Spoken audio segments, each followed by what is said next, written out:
Assalamualaikum warahmatullahi wabarakatuh. My name is Siti Khadijah binti Abdul Halim. My matrix number is 26382. Our group topic is about healthcare industry company. We will discuss the overview of five healthcare company industry company in Malaysia, which are Top Glove, Healthcare Berhad, Cultural Industries Berhad, Pharmacy Berhad, and Work Pharma Biotech Berhad. The next one is we will talk about problem statement. Currently, the liquidity of risk is a major problem for these five healthcare industry company in Malaysia. The liquidity of risk in the healthcare industry is difference that can be borne by the healthcare industry. So to get rid of it, liquidity of risk comes from investments declining from marketability, so the investors are unable to buy or sell enough to be able to capitalize on the losses incurred. The next one, we will talk about research objectives. There are three research objectives, which are the first one is to investigate the relationship between the liquidity risk towards firm internal factor in the five healthcare industries. The second one is to investigate the relationship between liquidity of risk towards the external factor in the five healthcare industries. And the last one is to investigate the relationship between liquidity of risk towards firm internal and external factor in the five healthcare industries. We move to the research question. There are three research questions. The first one is there any relationship between liquidity of risk towards firm internal factor in the five healthcare industries? The second one is there any relationship between liquidity of risk towards firm external factor in these five healthcare industries? And the last one is there any relationship between liquidity of risk towards firm internal and external factor in these five healthcare industries? That's all from me. Thank you. Represent by me. My name is Mansurin Sofia binti Wan Zufika and my matric number is 255795. We present about the profitability, which is it measure the company in managing to generate income. The company not only just need to take care about the value of the shareholder, but the whole financial statements such as revenue, assets and security of shareholders and operating costs. If the ratio increase, it means that the company has good performance to generate returns for the shareholder. The main reasons the company should need to take care of its profitability is to sustain in the long term. For example, if the company manage to generate income for the products and services that are being sold, the higher the risk that a company face, the higher the impact of potential in financial. If there is no correlation with the company, it will not take risk to continue the operation because it cannot achieve the target and generate more profit. The profitability was also important to ensure the company can keep operating for the long term. The risk and finance team should be cooperated to identify and analyze the company's performance of profitable growth. Next, profitability is also important to company managers and owners because based on the company performance, the management needs to measure profitability to attract more investors to purchase stock by showing the potential profitability liquidity. Next, I will present about liquidity risk, which is needed to take care by all of the company because it's measure the company performance in handling short-term liabilities and liquid asset. It also will be judged by investor, creditor and managers. The company need to take initiative if liquidity risk is showing negative result by selling the asset or other sources of revenue to minimize the size of difference between the cash and debt obligation. The company needs to have a plan in liquidity risk management to ensure and be prepared for the cash flow and external market changes. During the crisis, many institutions were struggling to maintain liquidity. This will impact on resulting in bank failure because it needs for the central banks to inject liquidity into national financial system to keep the economy afloat. Real problem in any business are the institution ability to raise funds to increase the liquidity risk, such as the credit losses when the loan defaults, which causes liquidity problem. If funding was impacted by the losses on the institution credit worthiness, the liquidity stress testing is to measure that the company has funding sources to withstand unexpected market risk. The implementation of the system should be effective and efficient to achieve a good result for the company. Next, the result of descriptive statistic for the internal and external factor. The mean of return on asset ROA shows a result of 0.0969 and the standard deviation with 0.0848. It defined that for every RM1 of total asset, it can generate about 9.69% of income. Next, for the return on equity shows that the result of mean and the standard deviation with 0.1483 and 0.1631 respectively, which for every 14.83% of income. able to cover about 1 ringgit of total equity. And the current ratios result on mean and the standard deviation shows the result are with 1.9858 and 0.9940 respectively. The current ratio defines that for every 1 ringgit of liability on the company is able to gain about 1.9858 times of assets. Other than that, for the average collection period, the company need to take about around 57 days of mean and standard deviation around 34 days. The debt to income shows the result of mean and the standard deviation with the 10.8381 and 22.755 respectively. Moreover, the result for the operational ratio show the mean with 1.5913 while the standard deviation with 5.4289. It stated that 1.5913 times of operating expenses are needed for every 1 ringgit net sales. Next, for the inflation rate, show the result from the descriptive table. It shows that the mean is 0.0192 and the standard deviation with 0.0112, while the interest rate shows the result of the data with 0.0310 of mean and 0.0013 of standard deviation. The mean and the standard deviation of exchange rate shows as 4.1080 and 0.1318 respectively, while for unemployment rate for mean is 0.0332 and the standard deviation with 0.0012. Lastly, the mean for the corporate governance index shows that 0.9 represent about the data shows the correlation of internal and external factor and independent variable of return on asset, which is the ROE.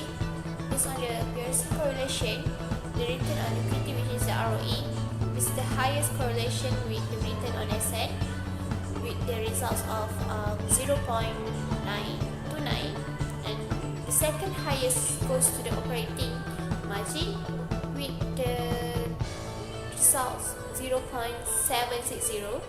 The third highest result is following with the average collection period about 0.607. Next, with 0.565 is current ratio, followed by the inflation rate, exchange rate, and employment rate with the result about 0.105, 0.065, and 0.060 respectively. The interest rate, operational ratio, and the debt to income shows the result with a negative correlation with negative 0.0113, negative 0.263, and negative 0.335 respectively. If the correlation show the positive impact, it defines that the return on asset ROA increase and the rate also will be increased. If it show the negative impact, which means that the return on asset decrease, the rate of independent variable also will be declined.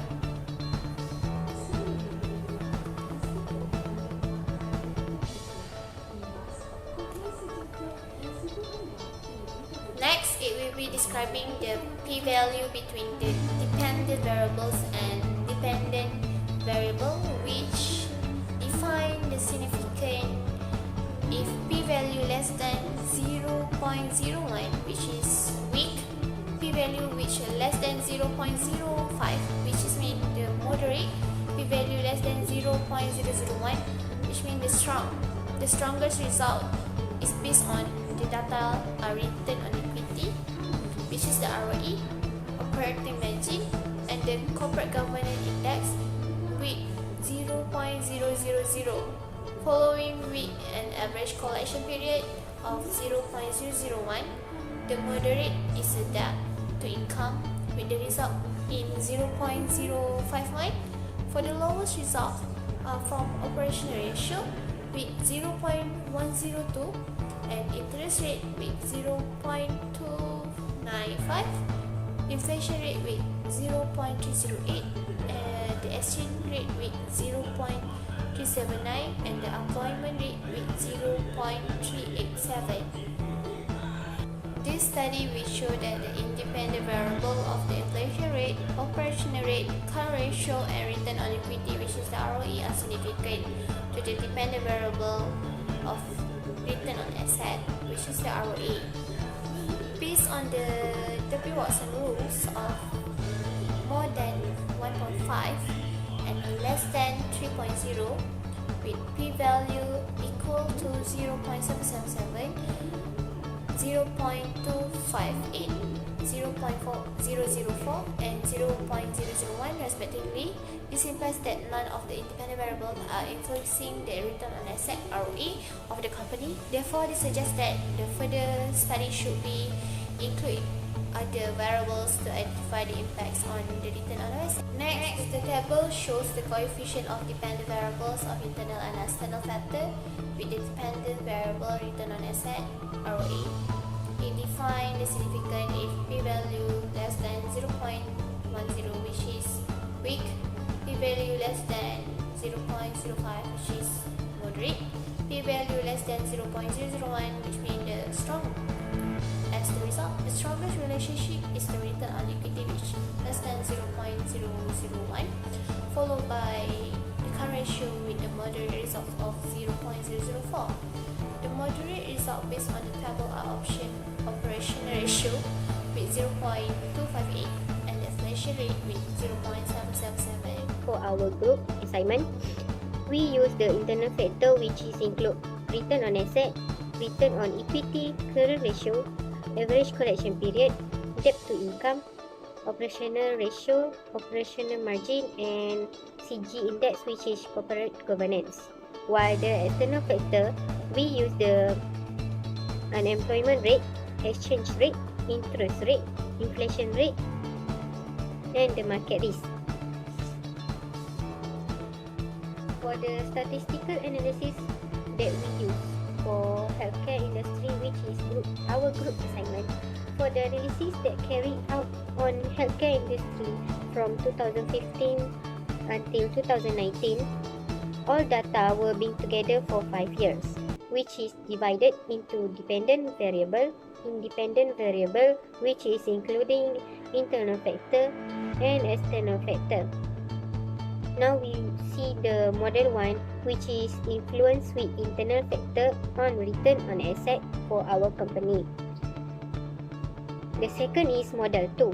Model 2 is recorded with influence with external factor of return on asset for our company. Lastly is model 3. Model 3 we recorded to influence with internal and external factor on return on asset for our company, which is dependent variable of return on asset. Assalamualaikum. My name is Nura Alisa binti Azhar. My matric number is 264833. Next, I'll present about descriptive analysis. The internal and external factors on the mean of the returns of the asset ROA shows result with 0.0969 and the standard deviation with 0.0848. It defines that for the every RM, 1 ringgit of the total assets, it can generate 9.98% of the income. Return of equity shows that the result of mean and standard deviation with 0.1483 and 0.1631 respectively, which for every 14.83% of income managed to cover 1 ringgit of total equity. Average collection period for the company needs to take about 57 days of mean and standard deviation for 34 days. The debt to the income shows the mean and standard deviation with the results 10.8381 and 22.7552 respectively. Operational ratio shows the mean with 1.5913 while the standard deviation with 5.4289. It stated that for 1.5913 times for the operating expenses needed for every 1 ringgit net sales. Next is correlation. I will describing about the p-value between independent variable and dependent variable. which defines the significant if p-value less than 0.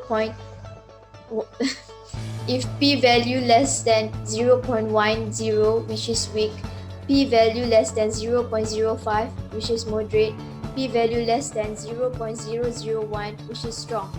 The strongest result based on the data are returns on equity, ROE, operating margin, and CG index, which 0.000, following with average collection period with 0.001. The moderate is debt to income, which result of 0.051.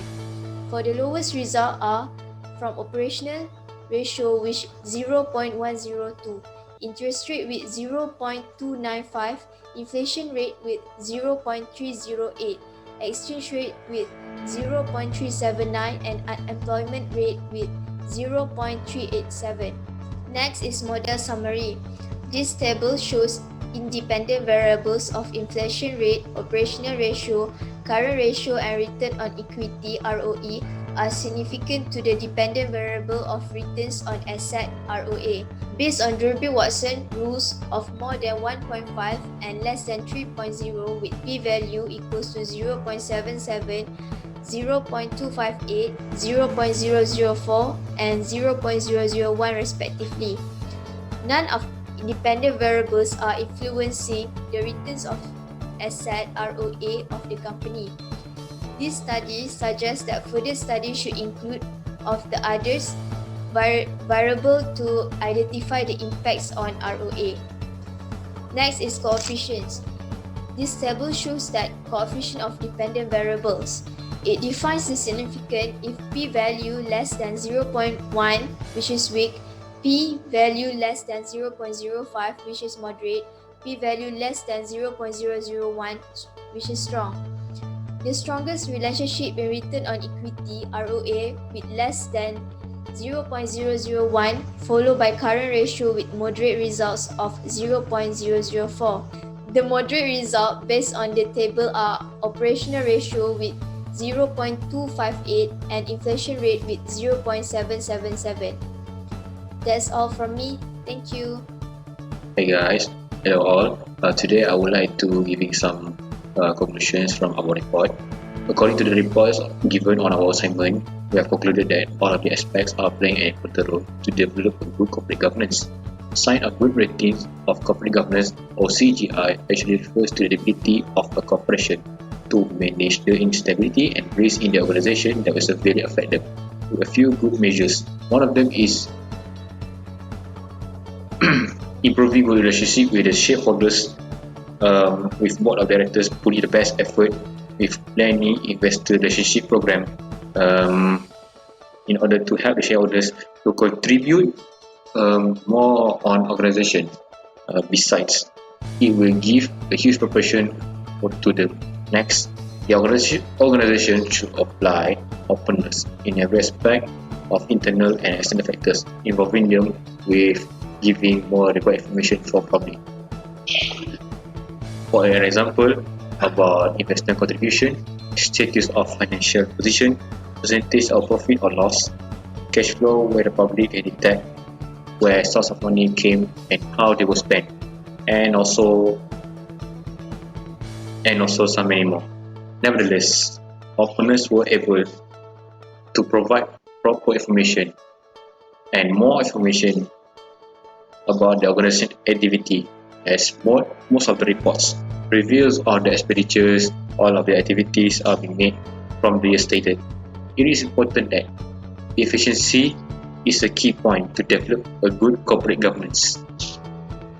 As an example, I would like to say that World Pharma Sdn Bhd show steadily high return of asset, which were valued than 0.2035 since 2015 until 2019, and shows that this company were able to obtain more cash inflow compared to the other companies in our study like Kaltra, Apex Healthcare, and Pharmanega, which were receiving lower value in our study.